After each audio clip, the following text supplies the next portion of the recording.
निगडे त्या निगड्यांना सांगा की तुम्ही असू द्या, हे जे कृषी बियाणे विकणारे दुकान आहेत, या दुकानामधून जे बियाणं जात आहे त्या बियाणा हे खरंच ओरिजिनल बियाणं आहे का? कार्यक्रमाच्या निमित्तानं मी जाहीर आपल्याला आव्हान करतो, जर बियाणामध्ये बनावट सापडली तर तुमची गय केली जाणार नाही, एवढं लक्षात ठेवा. समारंभ आपल्या सावळेश्वर गावामध्ये होत असताना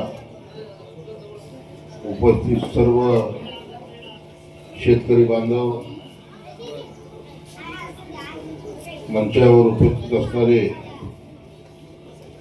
सर्व कृषी विभागाचे Ramchandra Mali, Pratap Khot, Basavraj Raygond, doctor Pimpi Raygond, Vishal Vairagkar, doctor Swati Kadam, doctor TR Wakunde, doctor Vishal Vairagkar उपस्थित. आता नुकतंच ज्यांनी प्रोडक्टचं चांगल्या पद्धतीचं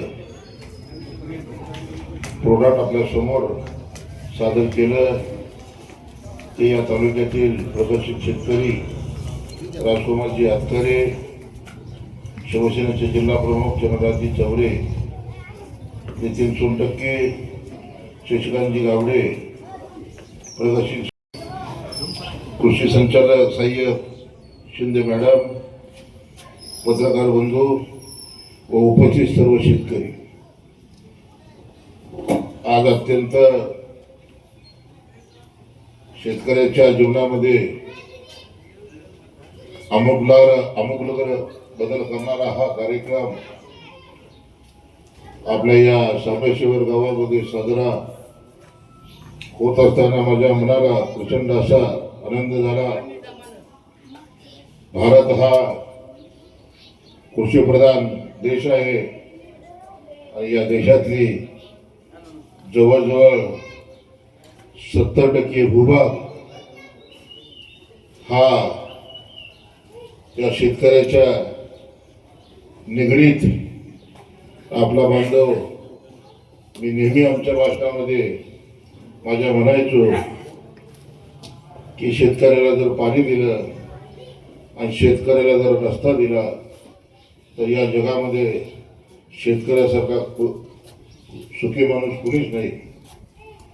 आणि मग या तालुक्यामध्ये काम करत असताना शेतकरी त्याच्या बांधावरून गावात आला पाहिजे आणि गावामधून तो तालुक्यामध्ये आला पाहिजे, म्हणून गेल्या 3-4 वर्षामध्ये प्रचंड असं मोठ्या प्रमाणामध्ये रस्त्याचं काम करण्याचं मी एक सामाजिक काम केलं. मी आमदार म्हणून पदावर नव्हतो आणि ज्यावेळेला पाण्याच्या बाबतीमध्ये मी ज्यावेळी आमदार झालो तर या राज्याचे मुख्यमंत्री, उपमुख्यमंत्री आदरणीय अजितदादा, आदरणीय माझे नेते एकनाथरावजी शिंदे साहेबांना भेटून अष्टविधान सिंचन योजनेसाठी या शेतकऱ्यांच्या ज्या जमिनी त्या कॅनलमध्ये गेल्या होत्या त्या जमिनीच्या भूसंपादनासाठी ताबडतोब 40 कोटी रुपयाचा निधी आमदार झाल्यानंतर 4 महिन्यामध्ये आणला.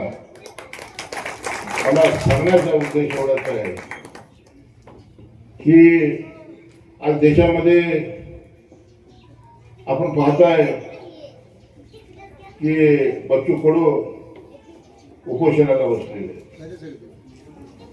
एक विदारक चित्र या महाराष्ट्रामध्ये. 4 वेळेला ते आमदार होते, यावेळेला त्याचा पराभव झाला. निवडणुकीमध्ये हार जीत होत असते, परंतु हमेशा शेतकऱ्याच्या प्रश्नावरती लढणारा एक लढवय्या आज त्या विदर्भाच्या भूमीवरती सर्व शेतकऱ्यांसाठी उपोषणाला बसलेले.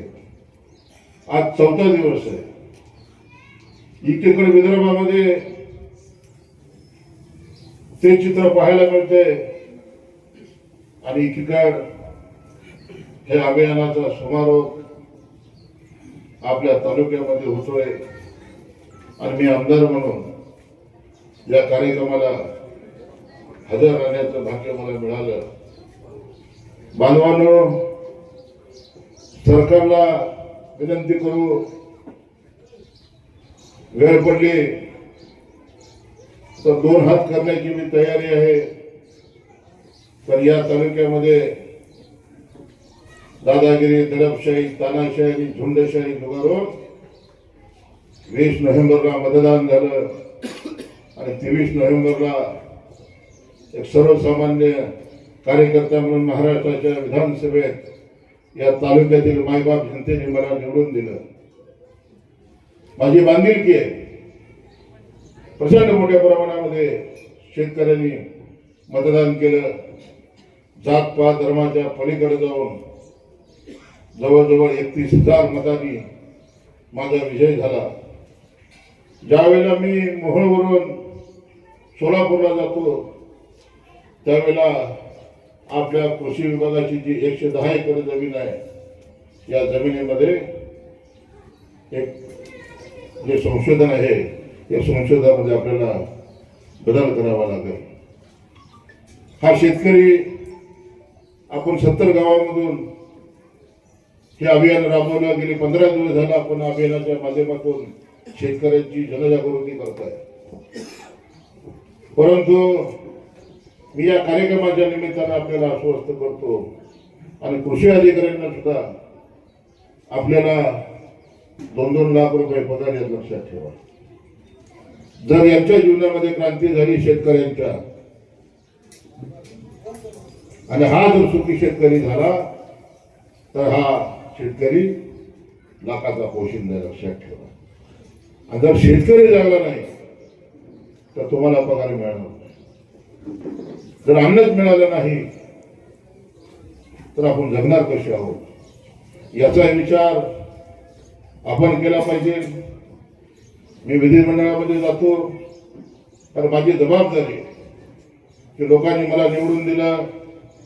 मी लोकप्रतिनिधी म्हणून महाराष्ट्राच्या विधानसभेत आमदार म्हणून काम करत असताना प्रशासकीय यंत्रणा आणि शेतकरी याच्यामध्ये कुठेतरी समेट करणं ही काळाची गरज आहे.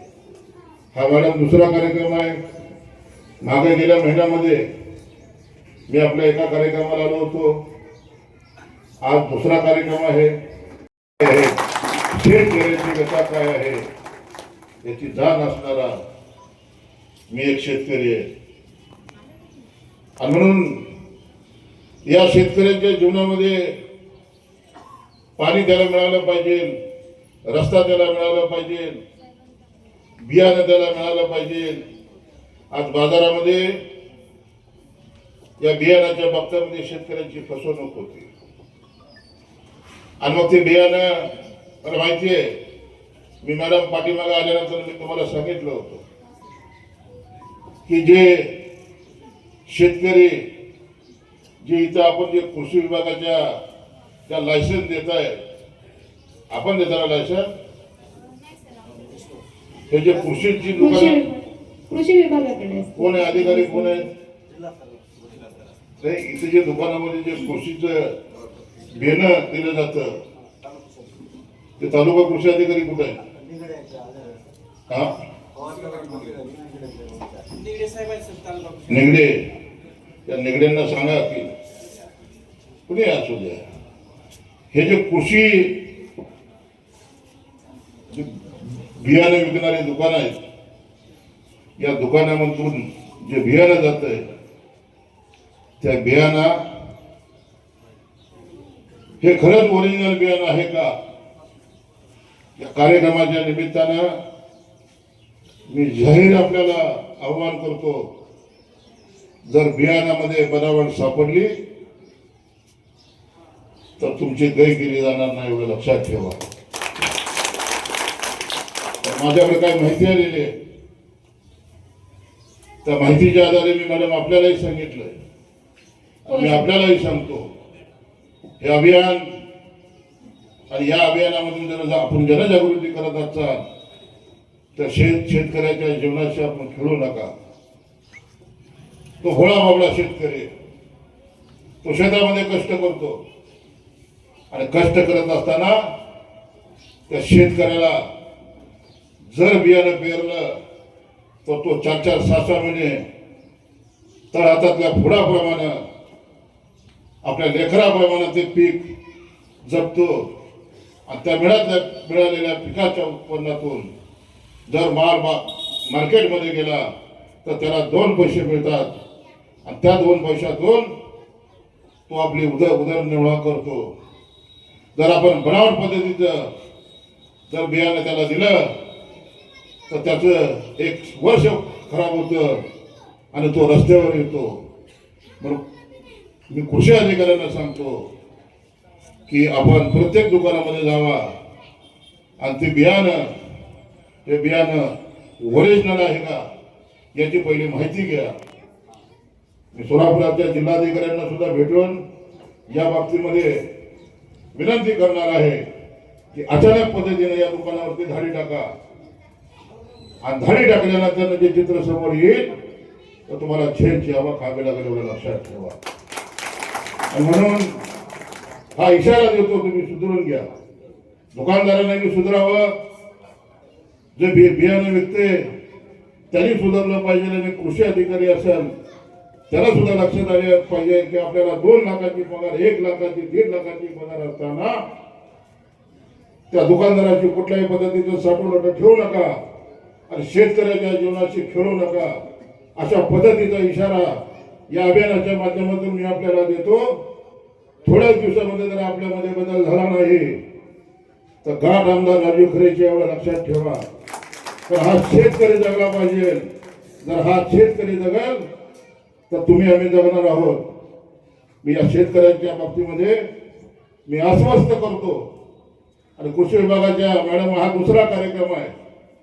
मी आपल्यालाही विनंती करतो, कृषी अधिकाऱ्यांना विनंती करतो की या तालुक्यामध्ये मुबलक प्रमाणामध्ये पाणी आहे.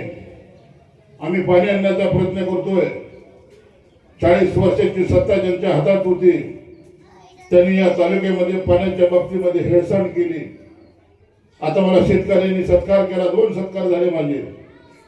एक आपण सत्कार केला आणि दुसरा सत्कार माझा मी आमदार फंडातून 10 लाख रुपये दिले म्हणून त्या शेतकऱ्यांनी केला. हा सत्कार तुम्ही माझा करायला नाही पाहिजे होता.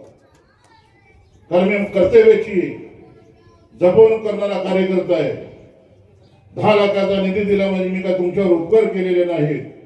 पण तेच काम गेल्या 8 वर्षापूर्वी या गावातल्या तुमच्या राजकीय व्यवस्थेनं बंद ठेवलं होतं आणि तुमच्याची ती व्यवस्था करत होती. गावातलं राजकारण तुम्हाला नडलं म्हणून तो रस्ता बंद होता.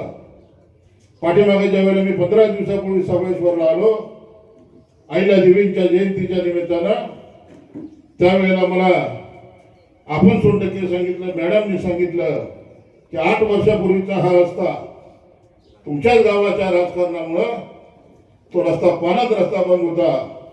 मी ताबडतोब त्या रस्त्याला 10 लाख रुपयाचा निधी दिला आणि तो रस्ता आता ताबडतोब 15 दिवसामध्ये पाऊस चालू आहे, तो रस्ता चालू करा.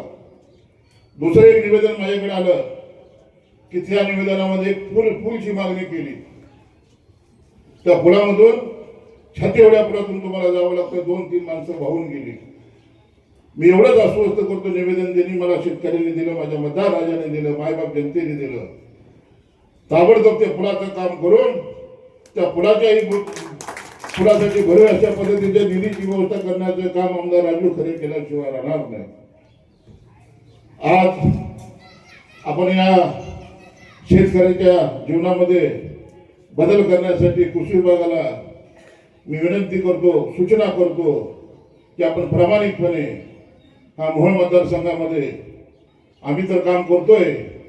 सरकारची विनंती करून जितका निधी आपण या शेतकऱ्यांसाठी आणता येईल तेवढं आणण्याचं काम मी आमदार म्हणून केल्याशिवाय राहणार नाही. परंतु जे आपलं कृषी केंद्र आहे, जी 110 एकर जमीन आहे, त्या जमिनीमध्ये या बियाणाच्या बाबतीमध्ये या शेतकऱ्याच्या जीवनाशी अमुक असा बदल करणारी ज्या आपल्या कृषी खात्याच्या ज्या योजना आहेत त्या योजना प्रभावीपणे राबवण्याचं काम या कृषी अधिकाऱ्यांनी केलं पाहिजे. आपण या तालुक्यातले आता एक बागायतदार आमचे शेतकरी आहेत. आनंद वाटला मला. आमच्या ताई आलेल्या आहेत त्यांच्याबरोबर एक यशस्वी पुरुषाच्या पाठीमागं राजा राणी नाव मी मला आपण भाषणामध्ये तुम्ही सांगितलं. मी खऱ्या अर्थानं तुम्हाला सांगतो, ताई आहेत म्हणून तुम्ही हे करू शकला. त्यांची खंबीर साथ तुम्हाला आहे मग हे तुम्ही करू शकला. मी आमदार, माझी सौभाग्यवती माझ्या पाठीशी आहे म्हणून मी आमदार होऊ शकलो. आपण सगळे सहकारी आहेतच माझ्या. परंतु मी सकाळी निघाल्यानंतर रात्री 1 वाजता 2 वाजता घरी जातो. ती बिचारी सगळं काय करते. सकाळी रात्रीचं जेवण, दुपारचं जेवण असं. म्हणून आपण जी काही प्रगती करतो त्याच्यामागं आपला सिंहाचा वाटा आहे, महिलांचा सिंहाचा वाटा आहे. आणि म्हणून मी ताईंचंही अभिनंदन करतो. आणि बांधवांनो, आपण इथं उपस्थित सर्व राहिला. शेतकऱ्यालाही माझी विनंती आहे की नवं हे आपले शेतीच्या निगडीत असणारे जे काही आपलं उपाययोजना आहेत त्याच्यामध्ये आपण लक्ष घाला. जर तुम्हाला कुठं अडचण पडली तर माझा नंबर आपल्याकडे असेल, मला ताबडतोब फोन करा की आमदार साहेब आम्हाला अशी अडचण आहे. मी ताबडतोब तुमच्या अडचणीची निराकरण केल्याशिवाय राहणार नाही, सोडवणूक केल्याशिवाय राहणार नाही. आपण सर्व या अभियानाच्या माध्यमातून या कृषी अधिकाऱ्यांनी आमच्या 15 दिवसामध्ये मेहनत घेतली, कष्ट घेतलं. गेली 15 दिवस झालं 70 गावातून आपला प्रवास झाला. आणि या प्रवासातून आपण कृषी अधिकारी आणि शेतकरी हे एकत्र येऊन एक चांगलं अभियान इथं राबवलं. अशाच पद्धतीचे अभियान या तालुक्यामध्ये आपल्या वर्षेवर झाली पाहिजे, जेणेकरून हा तालुका आपला विकसित तालुका म्हणून पुढे आला पाहिजे. आणि यासाठी जी काही मदत लागेल आम्ही आमदार म्हणून सरकारपाशी कुठेही कमी पडणार नाही अशा पद्धतीचं आश्वासन मी या निमित्तानं देतो. आपण उपस्थित राहिला त्याबद्दल सर्व शेतकऱ्यांचं, माझ्या सर्व सहकाऱ्यांचं व सर्व अधिकाऱ्यांचं मनापासून आभार मानून मी आपले 2 शब्द संपवतो. जय हिंद, जय महाराष्ट्र.